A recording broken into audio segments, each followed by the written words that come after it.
Bonjour à vous qui tombez sur cette vidéo. Vous êtes sur la chaîne Mémo de là, je suis Aurore et on va aller voir quels sont les messages à recevoir aujourd'hui. Qu'est-ce que vous devez entendre, comprendre, conscientiser? J'espère que vous allez toutes et tous bien. Merci à ceux et celles qui sont abonnés. Ça fait toujours plaisir à voir. Si vous passez par là que ce n'est pas fait, eh bien, je vous invite à le faire. Ça ne coûte rien, c'est juste un clic. Comme les j'aime, comme les commentaires, ça ne coûte strictement rien. Et plus vous interagissez, plus les messages circulent. Allez, on est vendredi. Quel que soit le moment où vous tombez sur cette guidance, c'est qu'elle est faite pour vous à l'instant T. On y va avec le tarot des flammes jumelles. Espoir, l'âme sacrée. Ouh la vache, ça commence fort. On a quelqu'un qui a l'espoir certainement de retrouver ce qu'il ou elle considère comme l'âme sacrée, comme son âme sœur, comme sa moitié, comme... voilà. Il y en a quelqu'un qui fonde beaucoup d'espoir. Allons voir, allons voir. Donc, je vais la faire courte, je vais dire il pour parler de votre autre, parce que je suis une femme qui aime les hommes, mais vous adaptez à votre situation. Que vous aimiez les hommes ou les femmes, vous adaptez. Oups là. Ah. Ok, ça commence bien. Culpabilité. On a l'espoir de retrouver quelqu'un parce qu'on culpabilise de s'être mal comporté, d'avoir eu des paroles déplacées. Et quand je parle de paroles, j'ai la carte de la communication qui se retourne mais qui ne tombe pas. Transmutation. Quelqu'un qui s'est transformé, qui a compris beaucoup de choses. Il est fort probable que vous ne vous parliez plus depuis un certain temps ou un temps certain. Non, là, j'en ai beaucoup trop. Et j'ai l'âme sacrée qui revient. Ouais. On culpabilise parce qu'on est en train de comprendre que cette rencontre n'a pas le fruit du hasard et qu'il y a un lien particulier entre vous. Ouais, vous êtes connecté. Alors, connexion des chakras, il y a de fortes chances que vous travaillez sur vous et que vous arriviez à vous aligner l'un à l'autre. Ok, surveillance. Est-ce qu'on vous surveillerait pas de loin? La source, ouais, l'âme sacrée, la source et le féminin sacré. D'accord. Ok, donc, alors, il est fort probable que là-haut,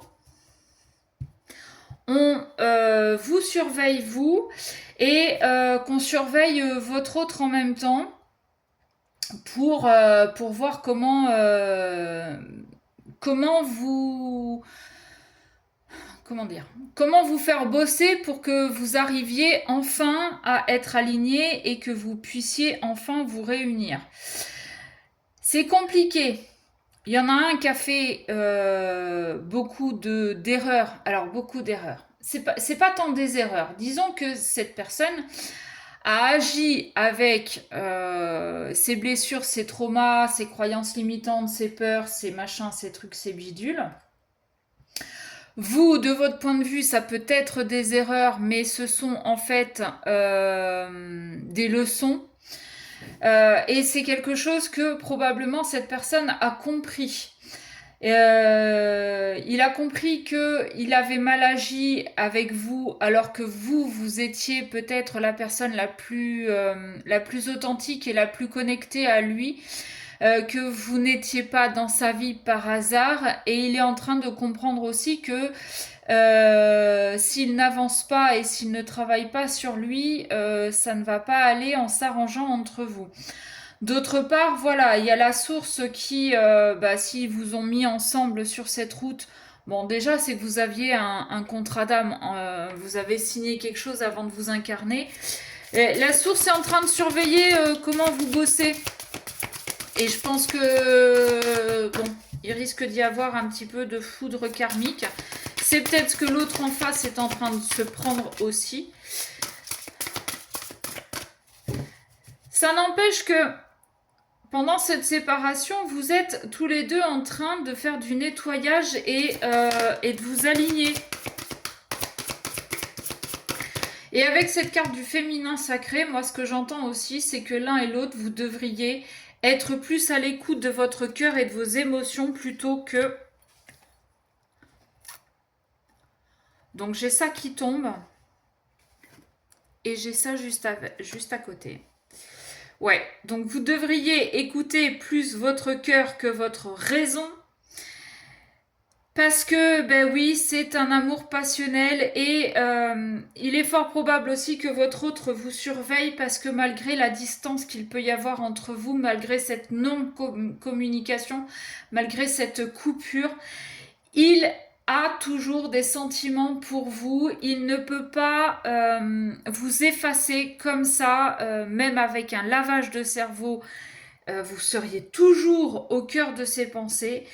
Il y a de l'amour, il y a de la passion, amour passionnel, et en fait, la source est en train de le faire travailler pour l'amener, lui, à venir vous demander pardon, mais vous, pour vous faire travailler sur l'acceptation du pardon aussi. Waouh! Alors, le pardon, c'est pas parce que vous pardonnez que vous oubliez ce qui s'est passé. Le pardon, c'est arrêter de mettre de l'énergie là où il n'y a pas besoin parce que ça ne changera rien. Le pardon, c'est avancer aussi sur vous-même. C'est vous prioriser, c'est penser, penser, voilà, à vous. Ouais, c'est marrant ces trois cartes qui viennent de tomber. On a donc les pensées, les énergies négatives et les masques. Il est temps, là, de penser sérieusement à vous éloigner des énergies négatives. Alors, ça peut être vos croyances limitantes, vos peurs, mais ça peut être aussi des personnes à côté de vous qui vous mènent sur le mauvais chemin, qui vous pompent votre énergie, qui ne veulent pas vous voir évoluer. Attention à ça. Et il est temps aussi de faire tomber les masques. Entre vous, c'est ça. D'accord? Entre vous, il y a ça. Donc, il est grand temps aujourd'hui de se réfugier derrière un ego, derrière des peurs, derrière des croyances limitantes. Et il est grand temps d'arrêter de se réfugier vers... enfin, pas de se réfugier, mais d'aller vers les mauvaises personnes. Vous n'avancerez pas. Alors que si vous allez vers votre féminin sacré, il y aura la connexion. Vous allez vous aligner. C'est un vrai travail. Vase communicant, bah oui, c'est ce que je vous dis tout à l'heure. Il y en a un qui doit demander pardon et l'autre qui doit apprendre à accepter le pardon. De toute façon, dites-vous bien une chose. C'est que cette relation, et malheureusement, elle ne pourra pas parler à tout le monde, cette guidance, parce que on n'est pas tous en relation sacrée, on n'a pas tous un lien d'âme particulier, donc faites bien attention à ça. Et même si vous étiez en lien d'âme, ce n'est pas une raison pour accepter tout et n'importe quoi, d'accord? Avant d'être en lien d'âme, vous êtes dans une relation de couple. Ça peut aussi être en amitié, familiale, professionnelle, vous adaptez à votre situation. Mais quelle que soit cette nature de la relation, votre rencontre a été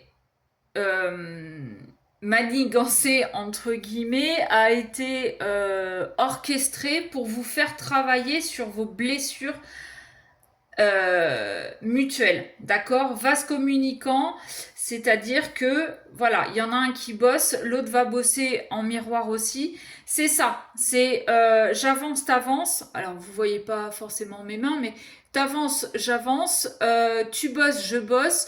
C'est comme si, en fait, enfin, c'est pas comme si, c'est que, en fait, il y a un lien entre vous. C'est comme si vous étiez en montagne dans une cordée. Il y en a un qui avance et les autres suivent. Si celui qui est derrière n'arrive pas à avancer, ralentit, a peur, eh ben, l'autre ne pourra plus avancer et soit il force parce que lui a vraiment envie d'atteindre le sommet et pardon, la corde va lâcher et dans ces cas-là, eh ben voilà, soit celui qui est en haut arrive à donner assez de motivation à celui qui est derrière pour l'aider à avancer. Vous voyez ce que je veux dire? C'est ça, en fait, le rôle de votre relation aujourd'hui, il est là, c'est de vous entraider, de vous motiver à avancer. Si vous n'arrivez pas à avancer en même temps, eh bien, il y a un moment donné, ça va lâcher et la séparation sera définitive, au moins dans cette vie. Dans les autres vies, malheureusement, je ne peux pas vous dire ce qui se passera ou pas. D'accord? Donc vraiment, travailler sur cette histoire de pardon et travailler sur l'écoute de vos émotions. Peut-être que vous avez aussi besoin de faire un grand nettoyage énergétique et pourquoi pas dans votre maison aussi, pour faire de la place à de la nouveauté, pour faire de la place à cette personne et pour faire la place aussi à ce travail. Ok, c'est comme un bureau. Hein. Si vous avez un bureau qui est envahi de paperasse, d'ordinateurs, de machins, de trucs, de bidules, comment vous voulez bosser? Donc commencez déjà par faire ce nettoyage et après vous allez pouvoir bosser et en miroir avec votre autre. Voilà. Je vais m'arrêter là. J'espère que cette guidance vous aura parlé. N'hésitez pas à me le dire en commentaire. Si vous voulez aller voir plus loin dans vos énergies, eh bien, un mail à memodola@gmail.com et je vous donnerai les infos. Sur ce, je vous fais des bisous.